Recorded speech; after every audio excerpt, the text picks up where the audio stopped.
Alright, first and foremost, I want to say Kalalal, Yahweh, Basham, Yahushai, Basham, Rakar, Kodash. Double honors to the elders and apostles of Great Millstone, and salutations to all the brothers that's pushing this work in all sincerity and in truth. I'm the brother Yahayar, here with a quick lesson, and this one is entitled, Behold, he cometh with clouds. Right? The Son of the Heavenly Father is coming back for a surety. Right? He's definitely coming back. And he's coming with clouds. What are those clouds? The clouds is the chariots of Israel, the so-called UFOs that they keep referring to in the media, right?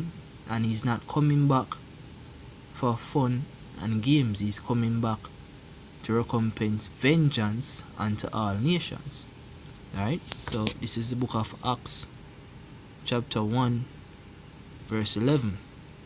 Let's start at 9. And when he had spoken these things while they beheld, he was taken up, and a cloud received him out of their sight. And while they stood steadfastly toward heaven, as he went up, behold, two men stood by them in white apparel, which also said, Ye men of Galilee, why stand ye gazing up into heaven? This same Yahushai, which is taken up from you into heaven, shall so come in like manner as ye have seen him go into heaven. Right? So, firstly, they have the name Jesus there, but the Son of the Heavenly Father name is not Jesus. His correct name is Yahushai according to the Hebrew. That is his true name. Right? So it says that in like manner as he went up, so shall he come. Right? So he went up in a cloud, but the cloud it is referring to is not a literal cloud. It is the chariots of Israel, as it says in the book of Psalms 104 verse 3. It says, Who laid the beams of his chambers in the waters, who the clouds his chariot, who walketh upon the wings of the wind. So it's talking about the chariots of Israel. And a similar example, just to further clarify that it is talking about the chariots of Israel, is when Elijah was taken up as well. So this is the book of 2 Kings chapter 2 verse 9. So it says, And when it came to pass, when they were gone over, that Elijah said unto Elisha, Ask what I shall do for thee, before I be taken away from thee. And Elisha said, I pray thee, let a double portion of thy spirit be upon me. And he said, Thou hast asked a hard thing. Nevertheless, even if thou see me when I am taken from thee, it shall be so unto thee. But if not, it shall not be so. And it came to pass, as they still went on and talked, that behold, there appeared a chariot of fire, and horses of fire, and parted them both asunder. And Elijah went up by a whirlwind into heaven. So it's the chariot of the Heavenly Father. The chariot of fire is referring to the UFO, as it is described in the book of Ezekiel chapter 1 verse 16. It refers to it as a wheel within a wheel. And it says, and horses of fire, representing its power, right? Because in those days they didn't have anything to measure power by, so they measured power due to the strength of horses.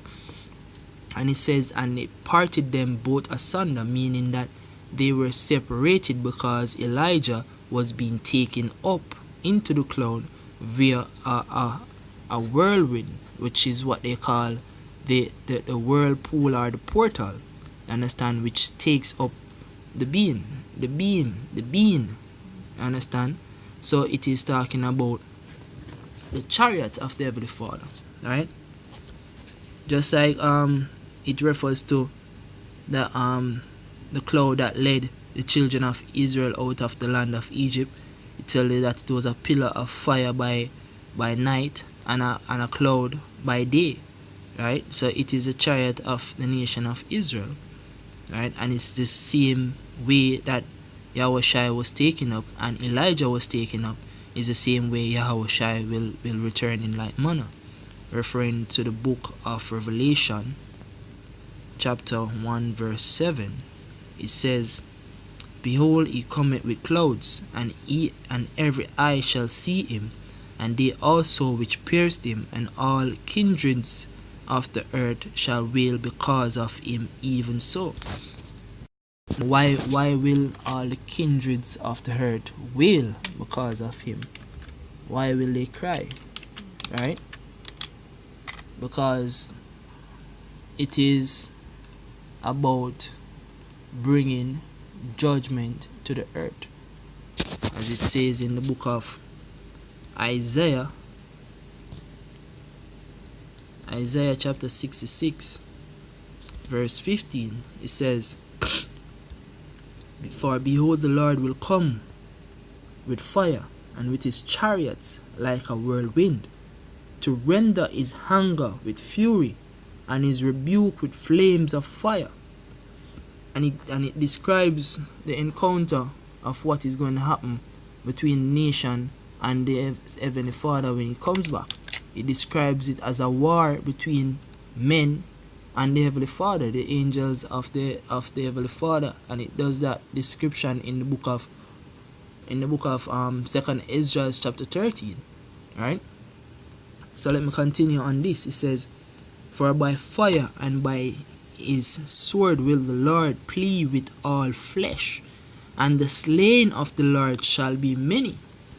The slain of the Lord shall be many. There shall be many dead bodies in the streets coming when the Heavenly Father comes back. Why? Because there's a lot of abomination being done on the face of the earth. The cup of abomination has been filled, right? And the judgment must be established, right? The judgment must go out, yo. This is book of Isaiah 34 and 5. It says, For my sword shall be bathed in heaven. Behold, it shall come down upon Idumea and upon the people of my curse to judgment. The sword of the Lord is filled with blood. It is made fat with fatness, and with the blood of lambs and goats, with the fat of kidneys of rams. For the Lord had a sacrifice in Basra, and a great slaughter in the land of Idumea. And the land of Idumea is talking about the Edomites. You understand? It's talking about the Edomites. It's also, right? So people who the Heavenly Father is going to judge, because they are the main people who basically touch the apple of the Heavenly Father's eyes. Right? So he's going to recompense judgment on them and bring forth vengeance, as it says in verse 8, for it is the day of the Lord's vengeance. Right? And he's going to recompense vengeance on all nations that had a hand in the captivity of the nation of Israel. Right? For it is the day of the Lord's vengeance, and the year of recompense for the controversy of Zion. That is why all the nations shall wail, men. They shall wail, because the judgment of the Heavenly Father is going to come up. Zin, the land of America, the land of the north, shall be burnt. Zin, a lot of nations is going to be destroyed. A lot of dead bodies is going to be in the street. Right? This is the book of Matthew chapter 10 verse 35. It says, For I am come to set a man slacker. Verse 34. Think not that I am come to send peace on earth. I came not to send peace, but a sword. So the Heavenly Father come to send a sword, man. What is the sword? The sword is those thermonuclear fire, the missiles, and all the beams that's going to come out of the chariot, as it says in 2nd Ezra chapter 13. Now I don't have the apocrypha on this, but I can read it right now. 2nd Ezra chapter 13, starting at verse 2. And lo, there arose a wind from the sea, that it moved all the waves thereof. And I beheld, and lo, that man waxed strong with the thousands of heaven. And when he turned his countenance to look, all the things trembled that were seen under him. Right? As what does it say in the book of Revelation? Just to get back that, so that the clarity can be made. It said in the book of Revelation, chapter 1, verse 7, says, "Behold, he cometh with clouds." You see me? So that when it says that he beheld that man wax strong with thousands of heaven, and when he turned his countenance to look, all the things trembled. That was the Heavenly Father on the clouds, man. The Son of the Heavenly Father on the clouds, yo. Riding in on his chariots. That's why all trembled at his countenance. Right? And it says, back in this, Revelation 1 and 7 says, "And he also which pierced him, on all the kindreds of the earth shall wail because of him. Even so, amen." Right? So continuing in 2 Ezra 13 and 3 say, "And I beheld, and lo, that man walked strong with the thousands of heaven.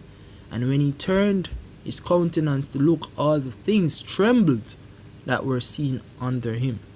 And whensoever the voice went out of his mouth, all they burnt." That is talking about the laser beams coming forth out of the chariots, men. Right? "All they burnt that heard his voice, all as the earth faileth when it feeleth the fire." Right?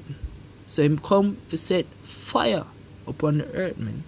"And after this I beheld, and lo, there was gathered together a multitude of men out of number, from the four winds of the heaven, to subdue the man that came out of the sea, because the Heavenly Father burst the skies."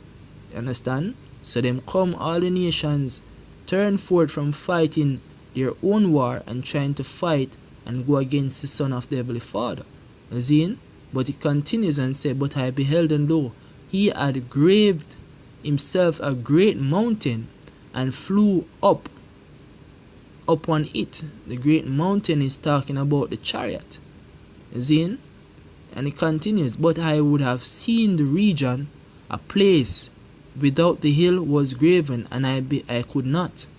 And because the ship was so big, it was so vast, it spanned across sea and land. Understand? So, "And after this I beheld, and lo, all they which were gathered together to subdue him were sore afraid, and yet durst fight. And lo, as he saw violence of the multitude that came, he neither lift up his hand, nor held sword, nor any instrument of war, but only I saw that he sent out of his mouth as it had been a blast of fire, and out of his lips a flaming breath, and out of his tongue he cast out sparks and tempests." So the Heavenly Father shoot laser beams out of his chariotsmen to destroy the multitude of men that came up against him. Right? This is the judgment of when he comes with cloud. This is the wailing that all the kindreds of the earth shall go through when the Heavenly Father cometh with his clouds, with his chariots, like a whirlwind, man, to recompense anger upon the face of all the earth, man. Right? The return of the Heavenly Father is not peace. The Son of the Heavenly Father is not a peaceable return. It's a return of fire. It's a return of judgment. It's a return of a lot of slain and dead bodies being lying out in the street, man. But it is also the salvation of a third of the nation of Israel. Right? And with that, I hope that this lesson was edifying unto the elect. Shalom.